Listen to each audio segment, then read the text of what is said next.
Recording in progress.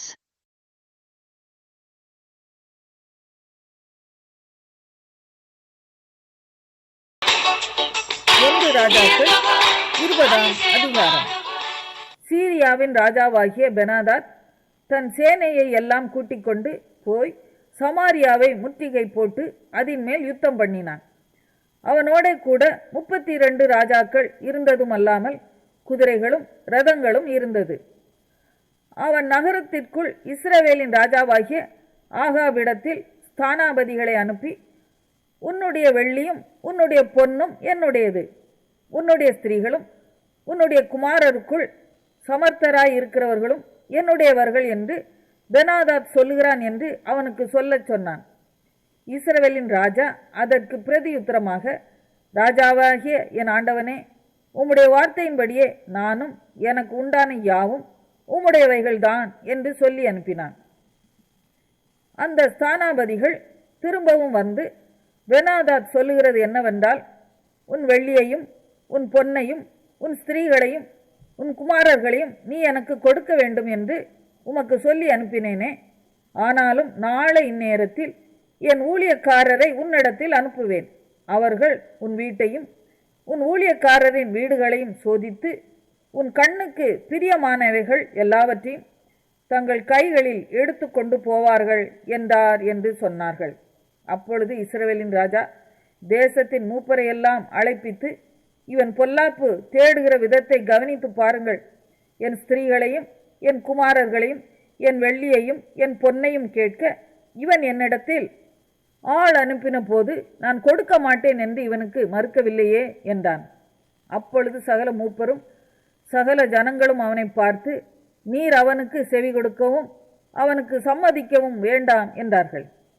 அதனால் அவன் பெனாதாத்தின் ஸ்தானாபதிகளை நோக்கி, நீங்கள் ராஜாவாகிய என் ஆண்டவனுக்கு சொல்ல வேண்டியது என்னவென்றால், நீர் முதல் விசை உமது அடியானுக்கு சொல்லி அனுப்பின யாவும் செய்வேன், இந்த காரியத்தையோ நான் செய்யக்கூடாது என்று சொல்லுங்கள் என்றான். ஸ்தானாபதிகள் போய் இந்த மறுமொழியை அவனுக்கு சொன்னார்கள். அப்பொழுது பெனாதாத் அவனிடத்தில் ஆள் அனுப்பி, எனக்கு பின் செல்லுகிற ஜனங்கள் எல்லாரும் கைக்கு ஒரு பிடியாவது வாரிக்கொள்ள சமாரியாவின் தூள் போதுமானதாயிருந்தால் தேவர்கள் அதற்கு சரியாகவும் அதற்கு அதிகமாகவும் எனக்கு செய்ய கடவர்கள் என்று சொல்ல சொன்னான். அதற்கு இஸ்ரவேலின் ராஜா பிரதியுத்தரமாக, ஆயுதம் தரித்திருக்கிறவன் ஆயுதம் உரிந்து போடுகிறவனைப் போல பெருமை பாராட்டல் ஆகாது என்று அவனுக்கு சொல்லுங்கள் என்றான். பெனாதாத்தும் மற்ற ராஜாக்களும் கூடாரங்களிலே குடித்து கொண்டிருக்கையில் இந்த வார்த்தையை கேட்டு தன் ஊழியக்காரரை நோக்கி, ஆயத்தம் பண்ணுங்கள் என்றான். அப்படியே நகரத்தின் மேல் சண்டை செய்ய ஆயத்தம் பண்ணினார்கள். அப்பொழுது ஒரு தீர்க்கதரிசி இஸ்ரவேலின் ராஜாவாகிய ஆகாபிடத்தில் வந்து, அந்த ஏராளமான ஜனக்கூட்டத்தை எல்லாம் கண்டாயா? இதோ நானே கர்த்தர் என்று நீ அறியும்படி இன்றைக்கு அதை உன் கையில் ஒப்பு கொடுப்பேன் என்று கர்த்தர் சொல்லுகிறார் என்றான். யாரை கொண்டு என்று ஆகாப் கேட்டான். அதற்கு அவன், மாகாணங்களுடைய அதிபதிகளின் சேவகரை கொண்டு என்று கர்த்தர் சொல்லுகிறார் என்றான். பின்பு அவன், யுத்தத்தை யார் துவக்க வேண்டும் என்று கேட்டதற்கு அவன், நீர்தான் என்றான். அவன் மாகாணங்களுடைய அதிபதிகளின் சேவகரை லக்கம் பார்த்தான். அவர்கள் 232 பேர். அவர்களுக்கு பின்பு இஸ்ரவேல் புத்திரராகிய சகல ஜனத்தின் லக்கமும் பார்த்து 7000 பேர் என்று கண்டான். அவர்கள் மத்தியான வேளையிலே வெளியே புறப்பட்டார்கள். பெனாதாத்தும் அவனுக்கு உதவியாக வந்த 32 ராஜாக்களாகிய மற்ற ராஜாக்களும் கூடாரங்களில் குடித்து வெறி கொண்டிருந்தார்கள். மாகாணங்களுடைய அதிபதிகளின் சேவகர் முன்தண்டாக புறப்படுகிற போது பெனாதாத் அனுப்பின மனுஷர், சமாரியாவிலிருந்து மனுஷர் புறப்பட்டு வருகிறார்கள் என்று அவனுக்கு அறிவித்தார்கள். அப்பொழுது அவன், அவர்கள் சமாதானத்திற்காக புறப்பட்டு வந்தாலும் அவர்களை உயிரோடே பிடியுங்கள், அவர்கள் யுத்தத்திற்காக புறப்பட்டு வந்தாலும் அவர்களை உயிரோடே பிடியுங்கள் என்றான். மாகாணங்களுடைய அதிபதிகளின் சேவகரான அவர்களும் அவர்கள் பின்னே வருகிற இராணுவமும் நகரத்திலிருந்து வெளியே வந்தபோது அவர்கள் அவரவர் தங்களுக்கு எதிர்படுகிறவர்களை வெட்டினார்கள். சீரியர் முறிந்தோடி போனார்கள். இஸ்ரவேலர் அவர்களை துரத்தினார்கள். சீரியாவின் ராஜாவாகிய பெனாதாத் குதிரையின் மேல் ஏறி சில குதிரை வீரரோடும் கூட தப்பியோடி போனான். இஸ்ரவேலின் ராஜா புறப்பட்டு குதிரைகளையும் ரதங்களையும் முறியடித்து சீரியரில் மகா சங்காரம் உண்டாக வெட்டினான். பின்பு அந்த தீர்க்கதரிசி இஸ்ரவேலின் ராஜாவினிடத்தில் வந்து அவனை நோக்கி, நீர் போய் உம்மை பலப்படுத்தி கொண்டு நீ செய்யத்தக்கது இன்னதென்று கவனித்து பாரும். மறு வருஷத்திலே சீரியாவின் ராஜா உமக்கு விரோதமாக வருவான் என்றான். சீரியாவின் ராஜாவுடைய ஊழியக்காரர் அவனை பார்த்து, அவர்களுடைய தேவர்கள் மலை தேவர்கள், அதனால் அவர்கள் நம்மை மேற்கொண்டார்கள். நாம் அவர்களோட சமபூமியிலே யுத்தம் பண்ணினால் நல்லது. அப்பொழுது அவர்களை மேற்கொள்வது நிச்சயம். அதற்காக நீ செய்ய வேண்டியது என்னவென்றால், இந்த ராஜாக்கள் ஒவ்வொருவரையும் தங்கள் ஸ்தலத்திலிருந்து மாற்றி அவர்களுக்கு பதிலாக சேனாபதிகளை ஏற்படுத்தி, நீர் மடிய கொடுத்த சேனைக்கு சரியாய் சேனையையும், அந்த குதிரைகளுக்கு சரியாய் குதிரைகளையும், ரதங்களுக்கு சரியாய் ரதங்களையும் லக்கம் பார்த்து கொள்ளும். பிற்பாடு சமபூமியிலே நாம் அவர்களோடு யுத்தம் பண்ணி நிச்சயமாய் அவர்களை மேற்கொள்வோம் என்றார்கள். அவன் அவர்கள் சொற்கேட்டு அப்படியே செய்தான். மறு வருஷத்திலே பெனாதாத் சீரியரை லக்கம் பார்த்து இஸ்ரவேலோடு யுத்தம் பண்ண ஆப்பெக்குக்கு வந்தான். இஸ்ரவேல் புத்திரரும் லக்கம் பார்க்கப்பட்டு தேவையானதை சம்பாதித்து கொண்டு அவர்களை எதிர்க்க புறப்பட்டு அவர்களுக்கு எதிரே 2 சிறிய வெள்ளாட்டு கிடைகளைப் போல பாளையம் இறங்கினார்கள். தேசம் சீரியரால் நிறைந்திருந்தது. அப்பொழுது தேவனுடைய மனுஷன் ஒருவன் வந்து இஸ்ரவேலின் ராஜாவை பார்த்து, கர்த்தர் பள்ளத்தாக்குகளின் தேவனாயிராமல் மலைகளின் தேவனாய் இருக்கிறார் என்று சீரியர் சொல்லி இருக்கிறபடியினால் நான் இந்த ஏராளமான ஜனக்கூட்டத்தை எல்லாம் உன் கையில் ஒப்பு கொடுத்தேன். அதனால் நானே கர்த்தர் என்று நீங்கள் அறிவீர்கள் என்று கர்த்தர் சொல்லுகிறார் என்றான். 7 நாளளவும் அவர்கள் முகமுகமாய் பாளையம் இறங்கி இருந்தார்கள். 7ஆம் நாளில் யுத்தம் கலந்து இஸ்ரவேல் புத்திரர் ஒரே நாளிலே சீரியரில் 1,00,000 காலாட்களை மடங்கடித்தார்கள். மீதியானவர்கள் ஆப்பெக் பட்டணத்திற்குள் ஓடிப்போனார்கள். அங்கே மீதியாயிருந்த 27,000 பேரின் மேல் அலங்கம் இடிந்து விழுந்தது. பெனாதாத்தும் ஓடிப்போய் நகரத்திற்குள் புகுந்து உள்ளறையிலே பதுங்கினான். அப்பொழுது அவன் ஊழியக்காரர் அவனை நோக்கி, இதோ இஸ்ரவேல் வம்சத்து ராஜாக்கள் தயவுள்ள ராஜாக்கள் என்று கேட்டிருக்கிறோம். நாங்கள் ரட்டுகளை எங்கள் அறைகளில் கட்டி கயிறுகளை எங்கள் தலைகளில் சுற்றி கொண்டு இஸ்ரவேலின் ராஜாவினிடத்தில் போவோம். ஒருவேளை உம்மை உயிரோடே வைப்பார் என்று சொல்லி இரட்டை தங்கள் அறைகளில் கட்டி கயிறுகளை தங்கள் தலைகளில் சுற்றி கொண்டு இஸ்ரவேலின் ராஜாவினிடத்தில் வந்து, என்னை உயிரோடே வையும் என்று உமது அடியானாகிய பெனாதாத் விண்ணப்பம் பண்ணுகிறான் என்றார்கள். அதற்கு அவன், இன்னும் அவன் உயிரோடே இருக்கிறானா? அவன் என் சகோதரன் என்றான். அந்த மனுஷர் நன்றாய் கவனித்து அவன் வாயின் சொல்லை உடனே பிடித்து, உமது சகோதரனாகிய பெனாதாத் இருக்கிறான் என்றார்கள். அப்பொழுது அவன், நீங்கள் போய் அவனை அழைத்து கொண்டு வாருங்கள் என்றான். பெனாதாத் அவனிடத்தில் வந்தபோது அவனை தன் ரதத்தில் ஏற்றி கொண்டான். அப்பொழுது பெனாதாத் இவனை பார்த்து, என் தகப்பன் உம்முடைய தகப்பனார் கையிலே பிடித்த பட்டணங்களை திரும்ப கொடுத்து விடுகிறேன். என் தகப்பன் சமாரியாவிலே செய்தது போல நீரும் தமஸ்குவிலே வீதிகளை உண்டாக்கி கொள்ளலாம் என்றான். அதற்கு அவன், இந்த உடன்படிக்கை செய்து நான் உம்மை அனுப்பி விடுகிறேன் என்று சொல்லி அவனோடு உடன்படிக்கை பண்ணி அவனை அனுப்பிவிட்டான். அப்பொழுது தீர்க்கதரிசிகளின் புத்திரரில் ஒருவன் கர்த்தருடைய வார்த்தையின்படி தன் தோழனை நோக்கி, நீ என்னை அடி என்றான். அந்த மனுஷன் அவனை பார்த்து, அடிக்க மாட்டேன் என்றான். அப்பொழுது அவன் இவனை பார்த்து, நீ கர்த்தருடைய சத்தத்திற்கு கீழ்ப்படியாமற் போனபடியால் இதோ நீ என்னை விட்டு புறப்பட்டு போன உடனே ஒரு சிங்கம் உன்னை கொல்லும் என்றான். அப்படியே இவன் அவனை விட்டு புறப்பட்ட உடனே ஒரு சிங்கம் இவனை கண்டு கொன்று போட்டது.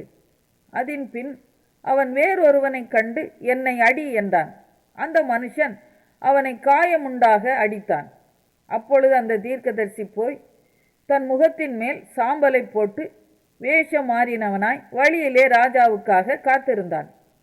ராஜா அவ்வழியாய் வருகிற போது இவன் ராஜாவை பார்த்து கூப்பிட்டு, உமது அடியான் யுத்தத்தில் நின்றபோது ஒருவன் விலகி என்னிடத்தில் ஒருவனை கொண்டு வந்து, இந்த மனுஷனை பத்திரம் பண்ணு, இவன் தப்பிப்போனால் உன் பிராணன் அவன் பிராணனுக்கு ஈடாய் இருக்கும், அல்லது ஒரு தாலந்து வெள்ளியை நீ கொடுக்க வேண்டும் என்றான். ஆனாலும் உமது அடியான் இங்கும் அங்கும் அலுவலாயிருக்கும்போது அவன் போய்விட்டான் என்றான். இஸ்ரவேலின் ராஜா அவனை பார்த்து, நீ சொன்ன தீர்ப்பின்படியே ஆகும் என்றான். அப்பொழுது அவன் சீக்கிரமாய் தன் முகத்தின் மேல் இருக்கும் சாம்பலை துடைத்து விட்டதினால் இஸ்ரவேலின் ராஜா அவன் தீர்க்கதரிசிகளில் ஒருவன் என்று அறிந்து கொண்டான். அப்பொழுது இவன் அவனை நோக்கி, சங்காரத்திற்கு நான் நியமித்த மனுஷனை உன் கையிலிருந்து தப்பி போகும்படி நீ விட்டபடியினால் உன் பிராணன் அவன் பிராணனுக்கு ஈடாகவும் உன் ஜனம் அவன் ஜனத்திற்கு ஈடாகவும் இருக்கும் என்று கர்த்தர் சொல்லுகிறார் என்றான். அதனால் இஸ்ரவேலின் ராஜா சலிப்பும் விசனமுமாய் தன் வீட்டுக்கு போக புறப்பட்டு. எரேமியா 47 அதிகாரம். பார்வோன் காத்சாவை அழிக்கும் முன்னே பெலிஸ்தருக்கு விரோதமாய் தீர்க்கதரிசியாகிய எரேமியாவுக்கு உண்டான கர்த்தருடைய வசனம். கர்த்தர் சொல்லுகிறது என்னவென்றால், இதோ வடக்கே இருந்து ஜலம் பொங்கி பிரவாகமாகி தேசத்தின் மேலும் அதில் உள்ள எல்லாவற்றின் மேலும் நகரத்தின் மேலும் அதில் குடியிருக்கிறவர்களின் மேலும் புரண்டு ஓடும். அப்பொழுது மனுஷர் கூக்குரலிட்டு தேசத்தின் குடிகள் எல்லாரும் அலறுவார்கள். அவர்களுடைய பலத்த குதிரைகளுடைய குளம்புகளின் சத்தத்தையும் அவர்களுடைய ரதங்களின் கடகடப்பையும் அவர்களுடைய உருளைகளின் இரைச்சலையும் கேட்டு தகப்பன்மார் தங்கள் கை அயர்ந்து போனதினால் தங்கள் பிள்ளைகளையும் நோக்கி பாராதிருப்பார்கள். பெலிஸ்தரை எல்லாம் பாழாக்கவும் தீருவுக்கும் சீதோனுக்கும் மீதியான சகாயரை எல்லாம் சங்காரம் பண்ணவும் வருகிற நாளிலே இப்படியாகும். கப்தோர் என்னும் கடற்கரையான தேசத்தாரில் மீதியாகிய பெலிஸ்தரையும் கர்த்தர் பாழாக்குவார். காட்சா மொட்டையடிக்கப்படும். அவர்களுடைய பள்ளத்தாக்கிலே மீதியாகிய அஸ்கலோன் சங்காரமாகும். நீ எந்த மட்டும் தான் உன்னை கீறிக்கொள்ளுவாய்? கர்த்தரின் பட்டயமே, எந்த மட்டும் அமராதிருப்பாய்? உன் உரைக்குள் திரும்பி வந்து ஓய்ந்து அமர்ந்திரு. அது எப்படி அமர்ந்திருக்கும்? அஸ்கலோனுக்கு விரோதமாகவும் கடல் துறை தேசத்துக்கு விரோதமாகவும் கர்த்தர் அதற்கு கட்டளை கொடுத்து. 1 கொரிந்தியர் 6 அதிகாரம். உங்களில் ஒருவனுக்கு வேறொருவனோடு வழக்குண்டானால் வழக்காடும்படி அவன் பரிசுத்தவான்களிடத்தில் போகாமல் அநீதக்காரரிடத்தில் போக துணிகிறது என்ன? பரிசுத்தவான்கள் உலகத்தை நியாயம் தீர்ப்பார்கள் என்று அறியீர்களா? உலகம் உங்களால் நியாயம் தீர்க்கப்படுவதாயிருக்க அற்ப வழக்குகளை தீர்க்க நீங்கள் அபாத்திரரா? தேவதூதர்களையும் நியாயம் தீர்ப்போம் என்று அறியீர்களா? அப்படி இருக்க இந்த ஜீவனுக்கேற்றவைகளை நீங்கள் தீர்த்து கொள்ளக்கூடாது இருக்கிறது எப்படி? இந்த ஜீவனுக்கேற்ற வழக்குகள் உங்களுக்கு இருந்தால் தீர்ப்பு செய்கிறதற்கு சபையில் அற்பமாய் எண்ணப்பட்டவர்களை நியமித்துக் கொள்ளுங்கள். உங்களுக்கு வெட்கம் உண்டாகும்படி இதை சொல்லுகிறேன். சகோதரனுக்கும் சகோதரனுக்கும் உண்டான வழக்கை தீர்க்கத்தக்க விவேகி ஒருவனாகிலும் உங்களுக்குள் இல்லையா? சகோதரனோடே சகோதரன் வழக்காடுகிறான். அவிசுவாசிகளுக்கு முன்பாகவும் அப்படி செய்கிறான். நீங்கள் ஒருவரோடொருவர் வழக்காடுகிறது எவ்விதத்திலும் குற்றமாயிருக்கிறது. அப்படி செய்கிறதை விட நீங்கள் ஏன் அநியாயத்தை சகித்துக் கொள்ளுகிறதில்லை? ஏன் நஷ்டத்தை பொறுத்து கொள்ளுகிறதில்லை? நீங்களே அநியாயம் செய்கிறீர்கள், நஷ்டப்படுத்துகிறீர்கள், சகோதரருக்கும் அப்படி செய்கிறீர்களே. அநியாயக்காரர் தேவனுடைய ராஜ்யத்தை சுதந்தரிப்பதில்லை என்று அறியீர்களா?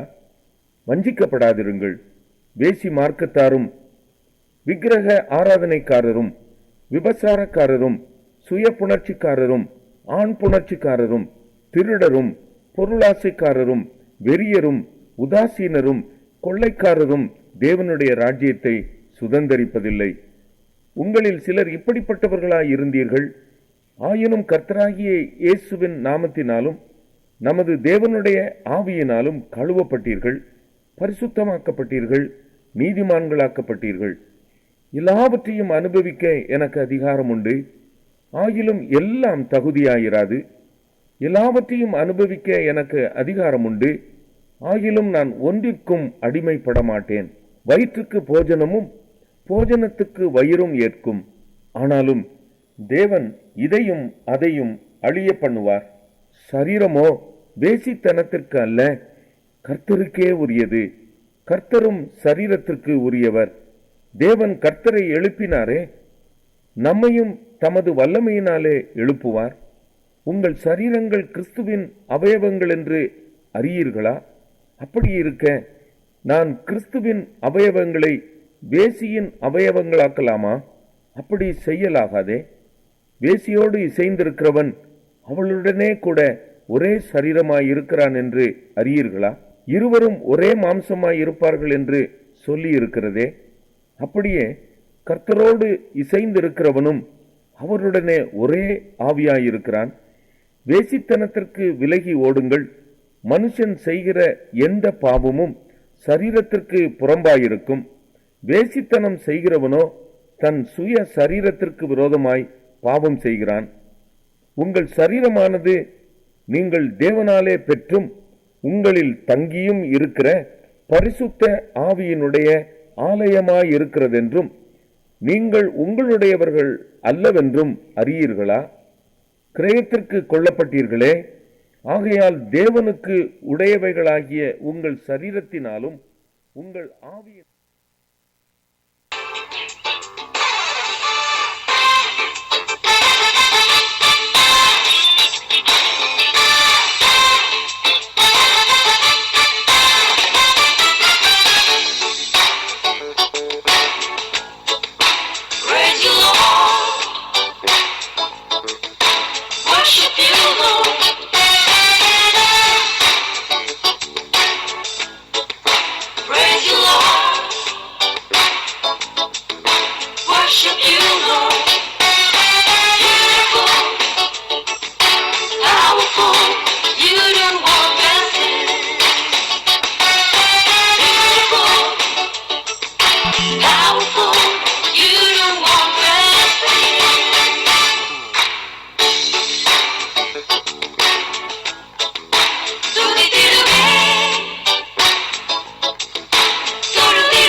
நீங்கள் இணைந்திருப்பது சங்கமம் வானொலி. Destiny in Jesus Christ Tamil கிறிஸ்தவ வானொலி கனேடிய மண்ணிலிருந்து ஒலிபரப்பாகிறது.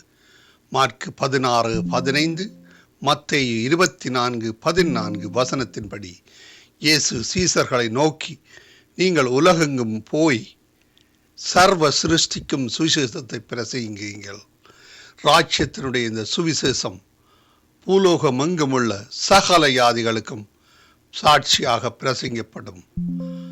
அப்பொழுது முடிவு வரும் என்ற வசனத்தின்படி ஆத்துமாக்களை பரலோகத்தில் சங்கமிக்கும் வானொலி சங்கமம். சங்கமம் சங்கமம்.